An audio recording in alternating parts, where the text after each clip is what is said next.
ମୁଁ ନିର୍ମଳ ଚନ୍ଦ୍ର ନାୟକ ଲକ୍ଷୀରାମ ଅଗ୍ରୱାଲ ମହାବିଦ୍ୟାଳୟ ବେହେରାର ଅଧ୍ୟକ୍ଷ। ଆଜିର ନୂଆଖାଇ ଭଳି ଗୋଟେ ପବିତ୍ର ଉତ୍ସବ ଅବସରରେ ଦଣ୍ଡପାଟ କଳାହାଣ୍ଡି ତଥା ପଶ୍ଚିମ ଓଡ଼ିଶାର ସମସ୍ତ ଭାଇ ଭଉଣୀମାନଙ୍କୁ ମୋର ଜୁହାର ଅଭିନନ୍ଦନ।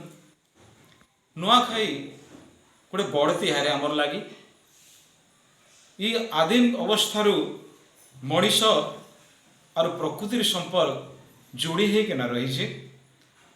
মଣିষর সৃষ্টি যেতবে আরম্ভ হলা সে নগ্ন অবস্থায় বন জঙ্গলে রহুলা, কঞ্চা মাংস খাওলা, ফলমূল খাইকরি তার জীবনকে বঞ্চাউলা।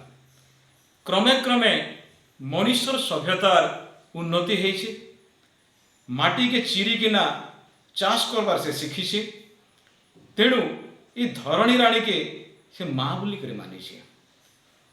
से धरणी माटी जहाँ भी खाद्य भाव में पाइजे ताके खाद्य गुलिक ग्रहण करना ताके साक्षात माँ लक्ष्मी अवतार भाव में से मानि नहीं। तेणु वर्ष तमाम जितकी भी अमल करसी खाद्य उत्पादन करसी प्रथम करी उत्पादित होइथिबा शस्य के से माटी माँ आगे अर्पण करसी। आ अर्पण करवार प्रक्रिया होछि नुआखाई। नुआखाई आसीगले पश्चिम ओडिशार समस्त मन भितर गोटे गह गह लगी जाए। कारण आम टाकी कर रही केबे नुआखाई आसवा। कारण नुआखाई आसिले आम जिते दूरे थिले भी आमर गाँ के आसू, आमर माटी माँ के जुहार करसु, भाई बंधु कुटुंब समस्त सहित मिलमिशिकिना आम गोटे जगार नुआ खाइसु। आ नुआखाई गोटे हूँ भाईचारार तिहार। समस्त भितर स्नेह प्रेम बांधी रखबार गोटे तिहार। आमर भितर जितकी मनोमालिन्य थिले भी सबू के भूली जाइकरी सबू पर के आपणार मन करी ए नुआखाई पर्व रे समस्ते जुहार भेटेसु, समस्त के छाती छाती लगासु। एटा हूँ नुआखाई पर्व, नुआखाई तिहार। किंतु बड़ा दुखर कथा है ई वर्ष जेन नुआखाई आसीचे टिके फिका फिका लगुचे। कारण कोरोना महामारी, ये कोरोना महामारी समग्र विश्व के जिते कबलित कर रखीचे। एतार कबलू नुआखाई भी बर्ती नहीं पारला।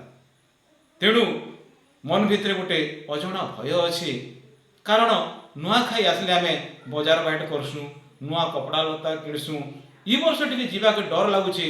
कारण सरकार कहीदेन जे सामाजिक दूरत्व के बचई कर रखा पड़वा, सोशल डिस्टेंस मेंशन करवा पड़वा।